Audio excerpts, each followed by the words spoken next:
Gemma. From Play to Learn Preschool. Happy Friday! Yay! That was my Oprah voice.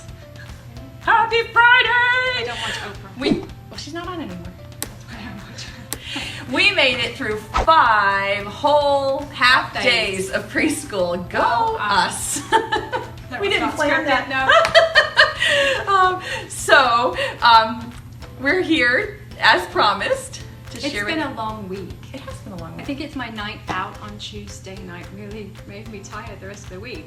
You're too old to go out on a Tuesday night. I know I'm too old to go out on a Tuesday night. I felt it too. I can feel it too. 3 days later. Yeah. Well, we survived all the way to 12:15 on Friday, quitting time. And so we're here to share with you how we organize our thematic materials. And we have to start by taking a little trip back on memory lane. So when we started in 2005, we did not think this all the way through. We didn't really think. We were flying by the seat of our pants, really basically. And so, like, if we had apples for a theme, we would have apple toys in the closet, apple books on the bookshelf, and in a file. We had like a file folder. If we had a craft or something like that, it would be stuck in with our magazine file with some of our books.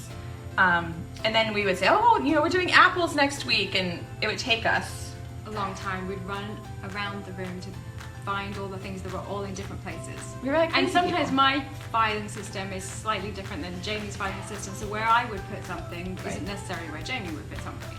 Right. I couldn't read her mind back then. Now she can. Now we can. Now we can. We're good now. Now we can totally read each other's minds, so I know where she would store stuff. But for a while there, we couldn't figure out where we had everything. It took us, we were trying to decide. We think probably 5 years before we decided, you know what, we should put all of our stuff in one place for that unit. We never said we were smart. No. Genius! But I think we're both quite organized people. We are. I think you have to accumulate a certain amount of stuff before you decide it's got enough stuff to put together, maybe? Yeah. I'm trying to justify why we hadn't done it earlier. No, maybe it just didn't occur to us. Didn't occur to us. That would be a good idea. But once we did start putting it together, we found that it was saving us time because we could pull stuff out and have it set up for the centers for the week or for a couple of weeks, just in a half an hour. And it was saving our sanity because I wasn't always saying, where did you put this? And then as I've got older, I'm like, I don't remember exactly where I put that. So then we'd have Then we'd write lists where we put things. That's what I was going to say. And then we'd lose the list because we wouldn't remember where we put the list. We'd have like Post-it notes inside our plan book, like look for the apple craft. I hid it on top, or I hid it. I stored it on top of the third cabinet on the right, and then we'd like lose that page in our plan book. Or I would say, remind me next year where we put such and such. And she would say, okay. You know that's not my thing. I won't remember. I wouldn't, and I don't even remember asking you most of the time. But now we think we've kind of got it organized. For us. This is the way it works for us. Yeah, so we know there's tons of different ways to organize materials. We're not saying that ours is the best way or the only way. It's just, this is what works for us. This is our way. So we're just sharing it with you. So if you don't like it, it's all good. Do whatever works for you. But this is how it works for us. So first of all, I want to show you that. You want to show that first or the binder first? Let's do the box. Okay, so we have these big blue boxes that I got at the Container Store. I love the Container Store. Jamie's not allowed to go to the Container Store without me because I'm her chaperone, because otherwise she spends too much money. I just walk in with my credit card. You're like, here, take all my money. I'll have one of everything. They're so beautiful. But we found these boxes. They're called color block storage. And unfortunately, I was there this weekend, unchaperoned. Thank you very much. She didn't tell me she was going. I went though. And they are discontinuing them, or they weren't restocking or something. So now I'm nervous. But we have these blue containers. They're in 2 sizes. I've got this double wide one or double high box for some of our bigger themes. And then we have some single boxes that I'll show you on the classroom tour that we have for some of our smaller themes. So we're gonna open up 2 boxes I pulled off of the top shelf and just kind of show you what's in it and how we organize our materials for each theme. So this is the inside of the box. And what works for us is Ziploc bags and envelopes. Did say we've come completely. We're pretty well organized. So we'll just have an envelope that has a center. This is a pocket chart with a counting little rhyme thing. And I just have all the pieces in here, and the directions are in here. And we just put it out and put it in the pocket chart. So I have a ton of those little envelopes just with different centers. We did little apples up on top craft. And so we, instead of looking for the apples that we've cut out for it, we just put them all in here. Sometimes we put our stuff in a Ziploc bag because we've run out of envelopes or I can't find them because Gemma stored them someplace that I can't locate. And so whatever the activity is, like this is a little thing where I line up all the apples on the floor, they have numbers on them, and I hide this wiggly worm underneath. It's a circle time activity, and then there's a little poem, wiggly worm, She might wiggly. sing it for you one day. I won't. Gemma won't sing it, but I might Jamie sing the might. wiggly worm song. Yeah. And you know, the apples are all lined up and they just have to guess what number or color the wiggly worm is under. It's super easy. The kids love that one. They do. So we have Ziploc bags with our centers and envelopes. Sometimes we'll have examples of this is an apple print art project. We just so we remember what we've done for art projects. Because sometimes I'll say, do you remember that art project we did? You know, with the thing and the thing? And she's like, no. Don't remember. And so if we keep a copy of it, then we have Right. more likely to remember. So we really put everything in there. These are some counting mats. I think I showed them on my blog. But the kids take 2 of these mats, and then we put out a basket of these little rubber apples that I took out of a different game.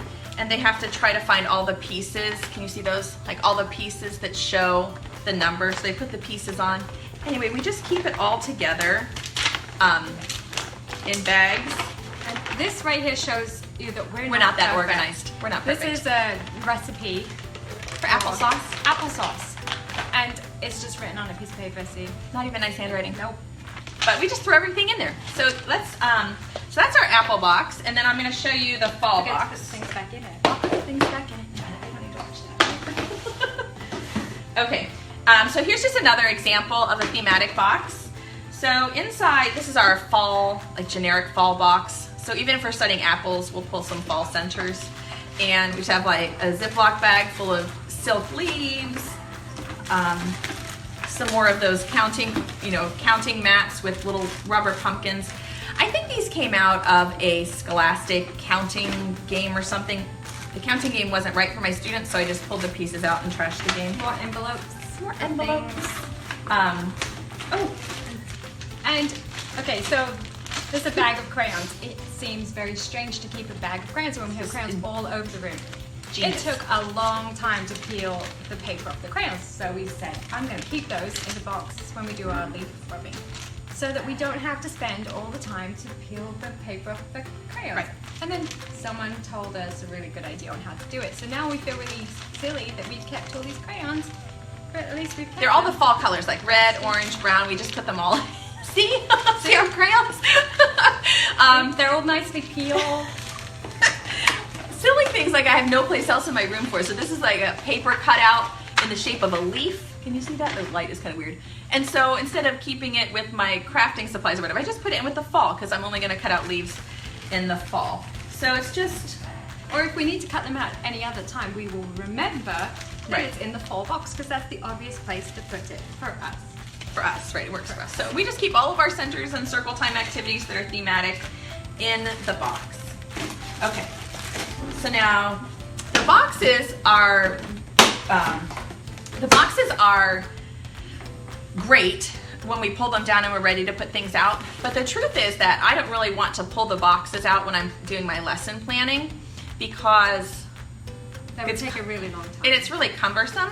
So rather than pull the box out, write my plans, what I've done is put everything in a binder. And actually I have 2 of these, so this is just the first of them. It doesn't even have a nice cover. So when we're looking for it, I'm like, where's the binder without the cover? I didn't know where it was.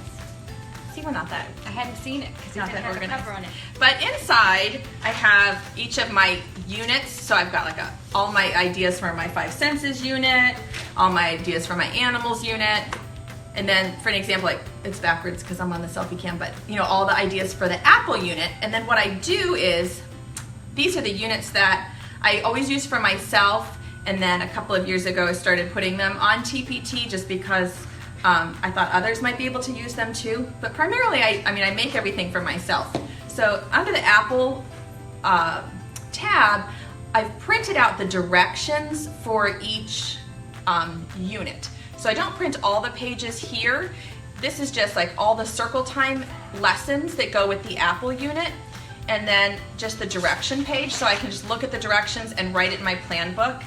And then I also copied the directions for some of the centers. So like this is one that was in there, do they rhyme or do they don't rhyme? It's in there in a Ziploc bag. It's not in this one. This is fall. Oh, that's the fall one. It's in the It's in that Apple one. one. But then I just remember, oh, I've got that in my thematic unit box, so I write it in my lesson plans. And so I just kind of carry this bit around with me rather than the big box, so I can lesson plan on my couch.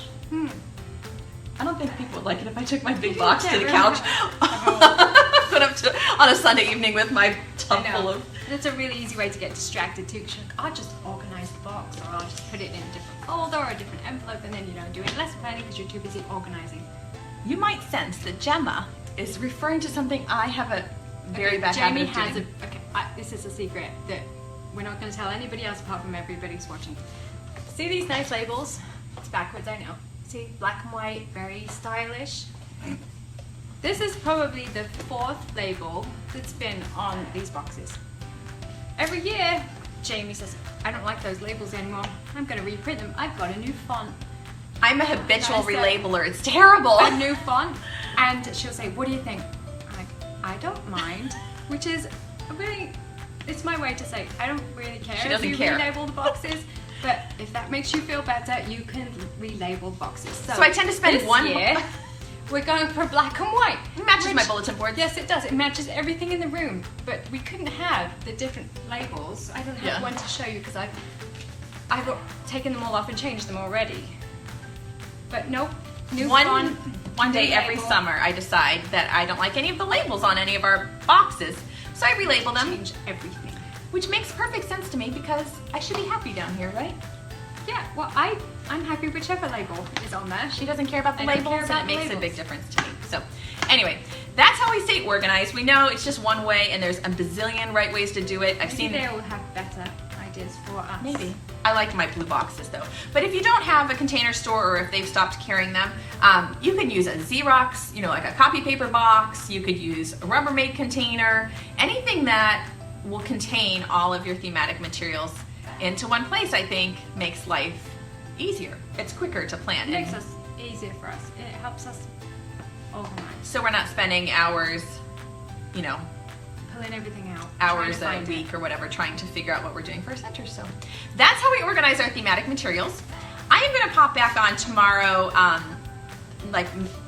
around lunchtime or mid-morning. I won't be here because the kids think I live here too, but I don't.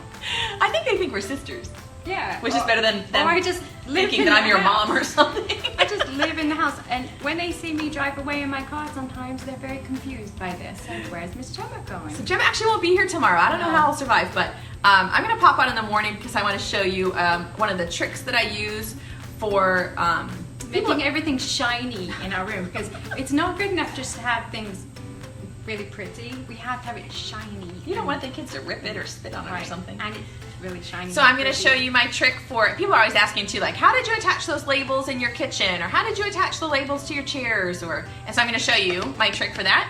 And then next week we've got some fun stuff planned for you as well, including a little peek at what we've set up for our 3rd week at preschool. And we're also going to offer some tips. Some people were asking about how we work together, or if we have any tips for working well with your co-teacher. So we're going to share We'll share some stories. We are going to just talk about how we work together and how that's all come about. And maybe one day we'll share some of the things that have happened over 10 years of teaching, 11 years. 12. 12. See, I don't even remember. It's been that long. Yep. 12 years. We could write a book of the probably crazy could. days that we've had. Looking back, they're so much fun, but Yeah. you'd anyway. probably like to hear some of those too. We'll tell you some funny stories. Maybe they won't want to hear Maybe that. they won't want to hear I don't know. stories. So that's it. We're headed out on a Friday afternoon to take it easy. We hope you are too, and we'll see you soon. Bye. Bye, everybody.